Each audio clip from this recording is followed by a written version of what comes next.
This video focuses on the inline version of the power panel. We call it an inline version because it has two jacks and allows you to go in between a switch that's driving the PoE device and the PoE device itself. This gives you some remarkable additive testing power that's not available in the single jack unit. Now, if you looked at the single jack unit, you saw that the power panel scans all the pins looking for network devices, phones, and power. The inline version does all of that. The inline version also can force link pulses for communication, and it can simulate a VoIP phone or an IP camera, just like the single jack unit can. But if you're an IP camera installer or you install VoIP phones, then you need the inline version because you can measure watts. And watts is the #1 reason why these networks go down, drawing too much power out of the switch. Let's give you an example. Here we have a computer network made up of an IP camera. We also have an access device for wireless computers. You might find something like this in the attic of a Starbucks. Both of our devices are driven by power over Ethernet. Notice that neither of them have separate AC power.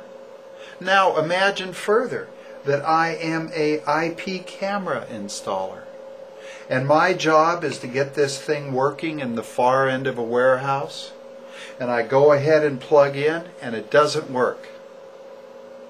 The IT manager has already told me that all of the ports on my switch are putting out power over Ethernet voltage, but I have no way of measuring that.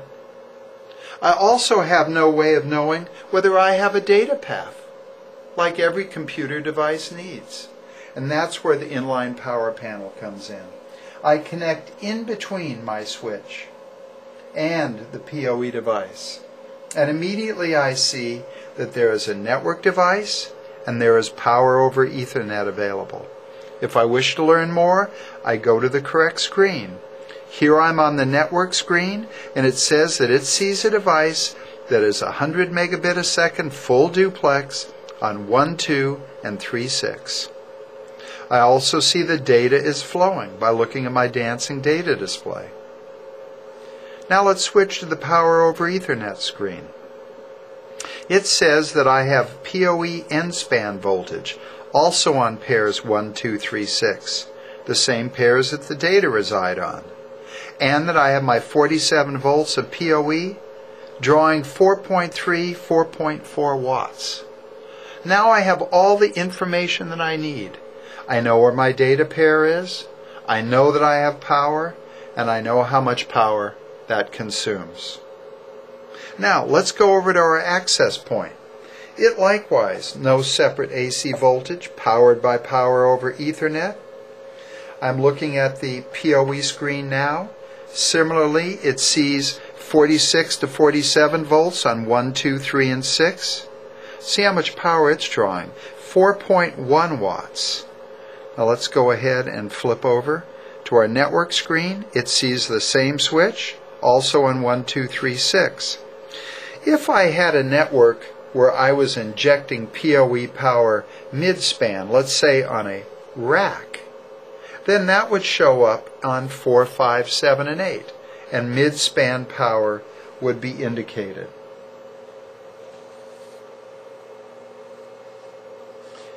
Now, if I did not have an inline power panel, I would have to revert back to the old method of testing for power. And this is not what you want to do on the job. You want to use the new method, the inline power panel, to get your work done safe and efficiently. And in this complicated world of power, for instance, with this Linksys switch, it says that it can handle 60 total watts. But it further says that it can handle 4 ports at 15 watts or 8 ports at 7.5 watts. So you can see with the Power Panel DBM Inline version that we have everything under control.